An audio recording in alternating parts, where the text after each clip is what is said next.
After he lost his job 20 years ago, like so many of his neighbors, this was all that was left for PEDRO Campos to do. It is the worst place in the world to make a living, harvesting crabs. Your clothes get disgustingly dirty. There are the mosquitoes and huge downpours you have to work through.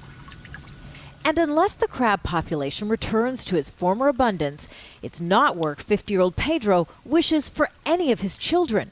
He's been at it for almost 10 hours, but has just 16 crabs to show for his effort.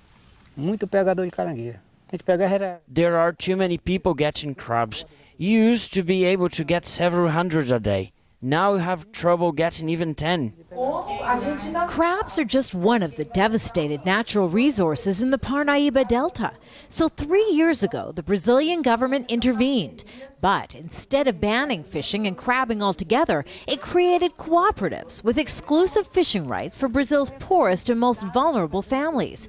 It allows for harvesting in concentrated areas while marine populations recover in other parts of the Delta. Families who take part receive government subsidies to compensate for low yields. It's part of a wider program implemented across the country to combat chronic poverty. I give it 10 out of 10.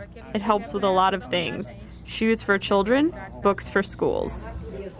The government is now assessing its efforts. Around 10% of Brazilians live on less than $50 a month. The program pays families to continue with traditional economic activity in a sustainable way inside areas that have biological importance.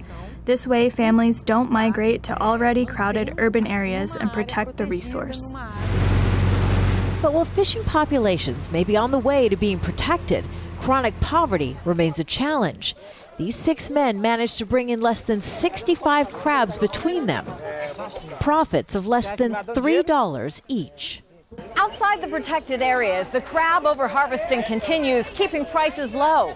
It's estimated even if the Brazilian industry is brought under control, it could still take more than a decade for the crab populations to return. Kimberly, Halkett, Al Jazeera, Brazil.